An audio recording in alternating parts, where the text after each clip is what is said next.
Assalamualaikum. Mengawali video hari ini saya selalu berdoa mudah-mudahan siapapun yang sedang menonton video ini selalu sehat, selalu bahagia, amin.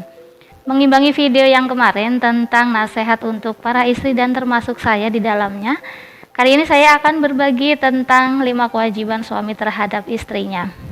Tapi karena saya tidak punya pengalaman menjadi seorang suami tentu saja maka saya hanya akan mengutip dari isi tausiah seorang ustadz yang terkenal di tanah air tentang 5 kewajiban suami terhadap istrinya. Yang pertama adalah kewajiban untuk memberi makan. Tentu saja seorang suami harus menyiapkan makanan untuk istrinya. Menyiapkan bukan dalam artian harus dia yang masak kemudian dia yang menghidangkan atau nyuapin istrinya ya, tetapi bertanggung jawab atas adanya makanan untuk istrinya.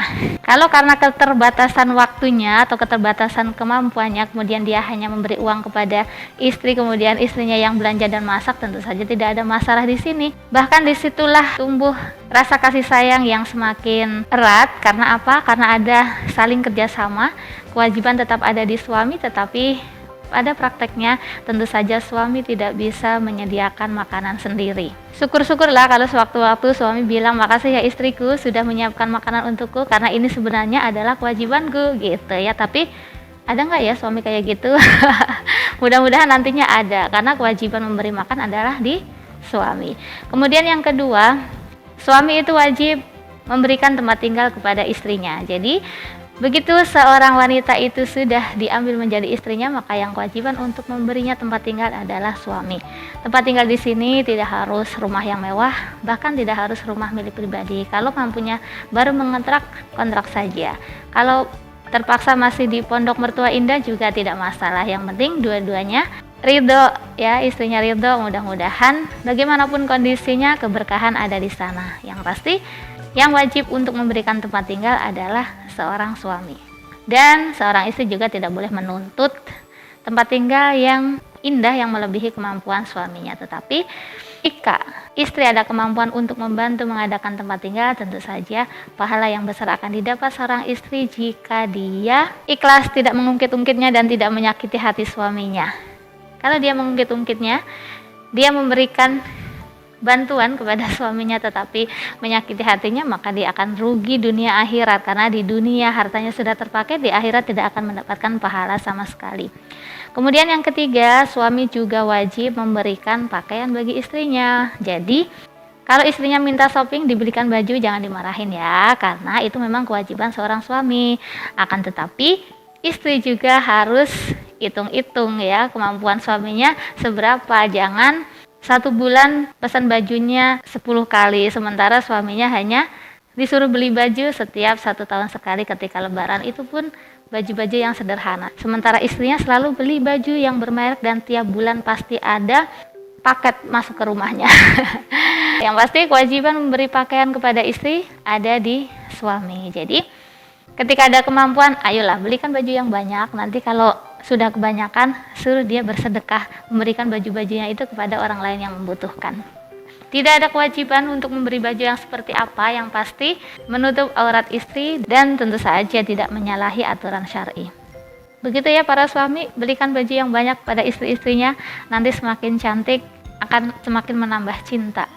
Kewajiban yang keempat seorang suami kepada istrinya adalah memberikan pendidikan, terutama adalah pendidikan agama. Jadi jika seorang istri tidak tahu tentang hukum agama, maka seorang suami ikut bertanggung jawab nanti di hadapan Allah Subhanahu wa taala. Makanya harusnya seorang suami itu lebih haus terhadap ilmu agama dibanding istri. Tapi biasanya memang suami sudah terbatas waktunya untuk bekerja mencari nafkah, jadi ya nggak apa-apa, nanti istrinya tinggal dikasih duit untuk infak untuk beli baju gamis untuk taklim dan sebagainya, suami membiayai, nanti istrinya ngaji. Maka suami yang baik, yang sayang istri itu membolehkan istrinya majelis taklim ketika dia tidak bisa mendidik agama kepada istrinya. Kadang-kadang ketika menikah seorang suami itu memberikan mahar berupa Al-Quran tetapi sekalipun tidak pernah mengajarkan bagaimana cara membaca Al-Quran yang baik kepada istrinya, iya kan?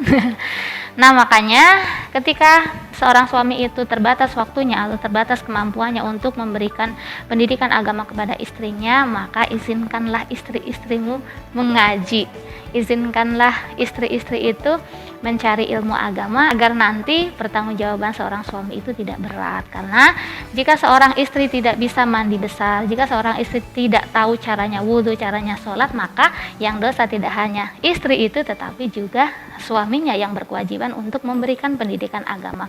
Makanya mudah-mudahan kedepannya majelis-majelis ilmu itu dipenuhi oleh bapak-bapak ya, disempatkanlah, masih ada kok bisa waktunya. Karena sebenarnya kalau bapak-bapak kan tenaganya lebih kuat ya, walaupun sudah sibuk bekerja gitu, biasanya kalau menyempatkan waktu untuk majelis ilmu harusnya masih sempat, karena nanti yang berkewajiban untuk mendidik agama kepada istrinya sebenarnya adalah suami.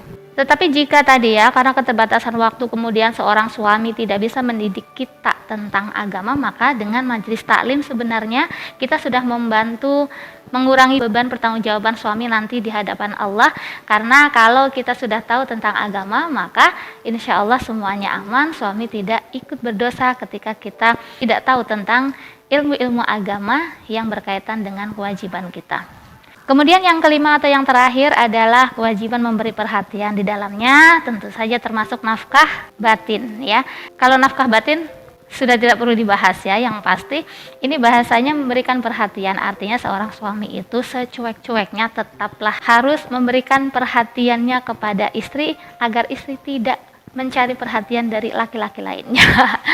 Ya nggak boleh juga ya, nggak boleh juga, mau suaminya perhatian mau tidak boleh seorang istri itu mencari perhatian dari laki-laki lain. Walaupun kadang-kadang godaannya tidak minta perhatian juga ada yang memperhatikan. Makanya seorang suami itu harus pintar-pintar gitu, memenuhi kebutuhan istri untuk mendapatkan perhatian yang penuh ya.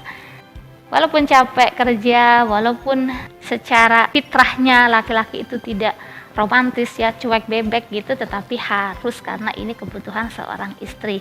Nanti kalau istrinya tidak diperhatikan, tidak dimanjakan, maka godaannya akan berat ketika ada orang lain yang tiba-tiba ingin memanjakan istrinya aja. Takut kan? Nah itu dia 5 kewajiban suami terhadap istrinya. Tapi lagi-lagi ini hanya secara hukum. Untuk prakteknya sebenarnya ya namanya berumah tangga itu kan berlomba-lomba dalam kebaikan, yang mencari berebut pahala sebanyak-banyaknya ya, mencari kebaikan yang banyak tanpa memikirkan hak dan kewajiban masing-masing. Artinya tidak perlu saling tunjuk, ini kewajibanmu, ini kewajibanku, itu hakmu, itu hakku gitu ya, sama-sama kalau dalam prakteknya. Terima kasih sudah menonton video kali ini dan sampai jumpa di video berikutnya. Wassalamualaikum warahmatullahi wabarakatuh.